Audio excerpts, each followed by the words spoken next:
Now, whose responsibility is it to rehabilitate decommissioned and abandoned mines in South Africa? Why is government evidently failing to implement laws regarding rehabilitation of derelict mines? Now, abandoned mines and illegal mining seems to be a huge problem in South Africa. The ongoing crisis in Stilfontein in the North West and the Sabie in Mpumalanga have caught headlines locally and internationally. It begs the question, who then must make sure that the derelict mines are rehabilitated? So today, we explain and verify this question and look at what the law is saying. Samge.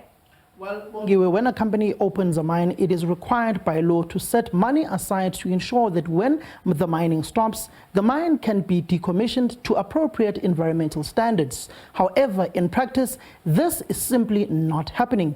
By the time the mine is no longer productive, there is often little or no money to rehabilitate the site.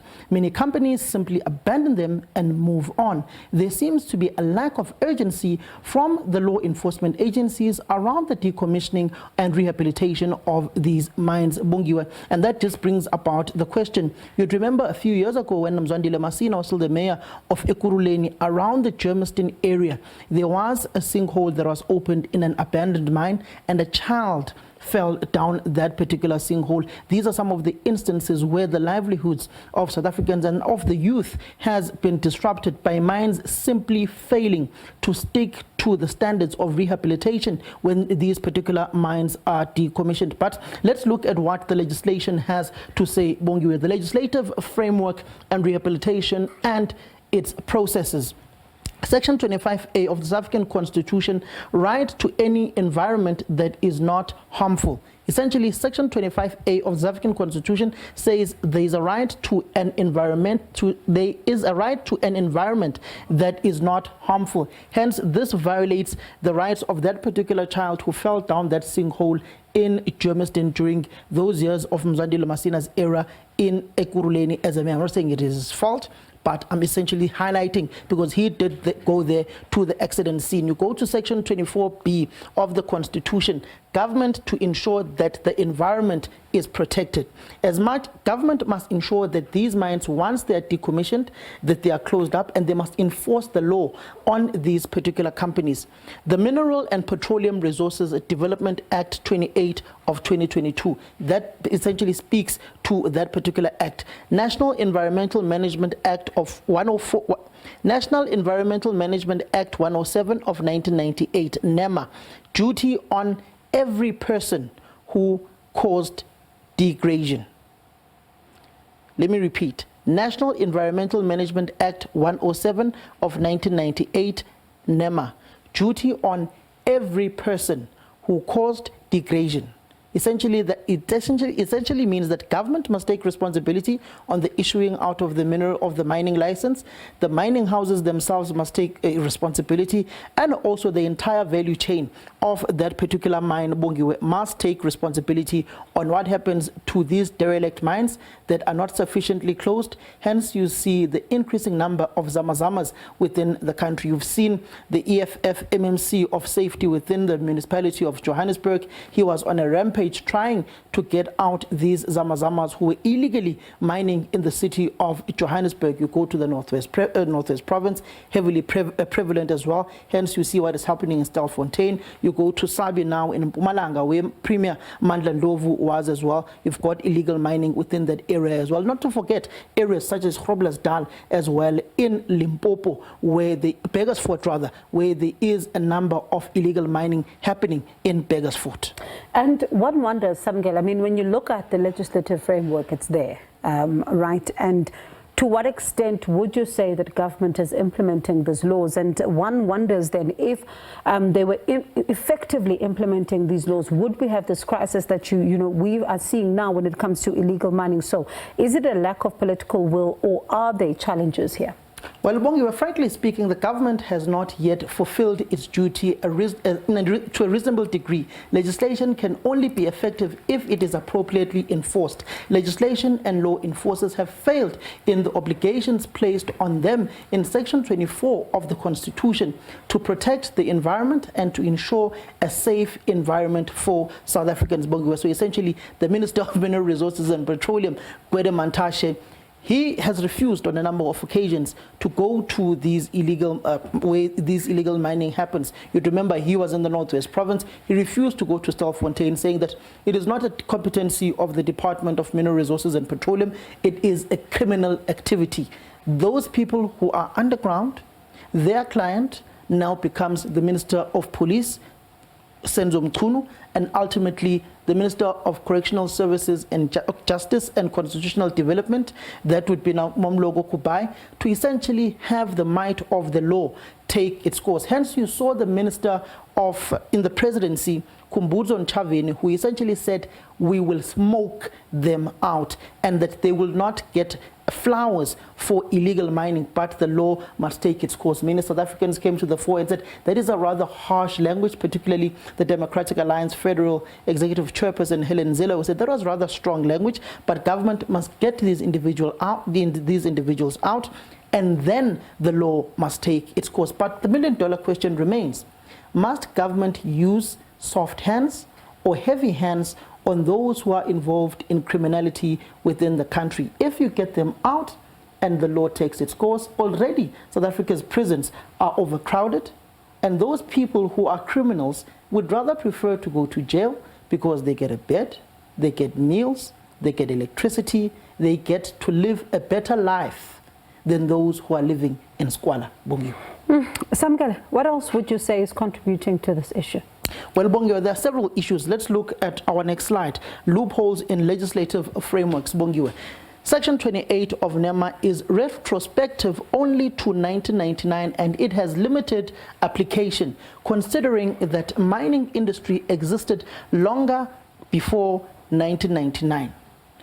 The practice of mining companies sealing the mining sites to smaller companies, resulting in insufficient funds for the mines' rehabilitation. For instance, this is a huge problem, particularly on the rehabilitation of the mines and the closing of these particular mines. Many companies choose to leave them open because there's no money left to close them up, or the company's size was not big enough for it to be able to afford to close this particular site once there is no mining activity happening within that particular area. Sale of mines does not include public participation and escape public scrutiny and accountability. This is a very thorny issue, particularly when you go to the North West province. It's an issue that Nonomaloy, the former premier of the North West province, raised heavily and was fighting with the Department of Mineral Resources and Petroleum in the country, then Mineral Resources and Energy under Gwede Mantashe, saying that beneficiation of these particular mines in the North West province does not go to the community members of the Northwest, but goes to largely the Eastern Cape, because the Eastern Cape is largely the one that exports or imports the labor into the Northwest province, and the CSI projects would rather go to the labor exporting provinces for them to do that particular work rather than where the mines are situated. It's a huge battle between the Northwest province and the Department of Mineral Resources and Petroleum. There is often very little or close to no money at all left by the mining companies when these particular operations cease to operate. This is an issue that Frans Baleni, the former General Secretary of the NUM, who's now part of the Mining Indaba and part of the Mineral Resources Council within South Africa, he's been raising these particular issues a lot in the past decade or so, even during his era in the NUM, along with Joseph Matundra, the president of AMCU. Bongiwe.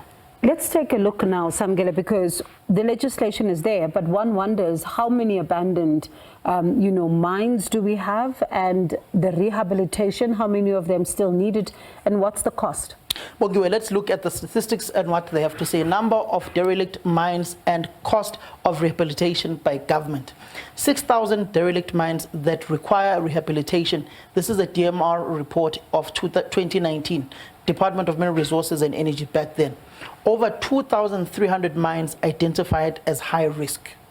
Over 2,300 mines identified as high risk. And the question then becomes on this particular point, Bongiwe, is how many of these mines have community members living in and around them? You take Marikana as an example by the Kopi, and you take the various settlements that have formed around that particular area. If that mine were to close, now owned by Sibanye Still Waters, what would happen to those particular shafts? Will they close them sufficiently? Won't they close them sufficiently? Hence, you see with the number of gold mines in Johannesburg that have been left derelict, especially when you look at the old mining infrastructure of the East Rand in Ekurhuleni, where close to little or close to none mining now happens, and those particular mines have been left derelict. One wonders how many of them are actually within the East Rand, and within Johannesburg, between the 6,000 that are left derelict and the 2,300 mines identified as a high risk.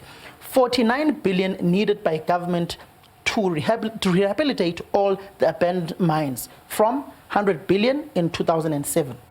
49 billion rands is needed by government to rehabilitate all abandoned mines. That is from 100 billion in 2007, Bongiwe. 120 million spent by government on average in rehabilitation of these mines.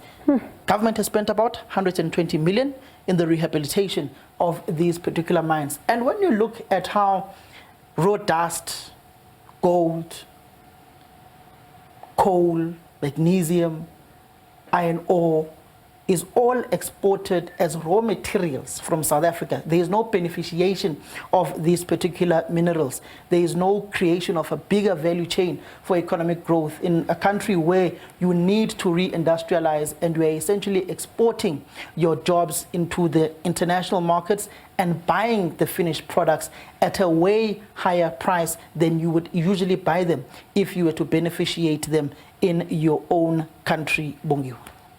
Samgen, certainly concerning numbers there, and one wonders if you are still at 120 million rand or 49 billion, just how much will then they be able to close these mines? And now there should be better, compliance, monitoring and enforcement of the sector rules, and more transparency around companies' rehabilitation funding plans. And there has to be effective monitoring to ensure that these funds are sufficient for rehabilitation at the end of the mine's life cycle. Now, enforcement of the requirement for companies to annually update their rehabilitation plans would help ensure that they maintain enough reserves and make it much harder for companies to cut and run. So legislation and enforcers of such legislation surrounding the rehabilitation of mines are in drastic need of reform. A continuation of such poor implementation, if it is not the tragedy of illegal mining, subsequent death and social ills are bound to occur again. That's how Samgela Masego wraps up Explain and Verify.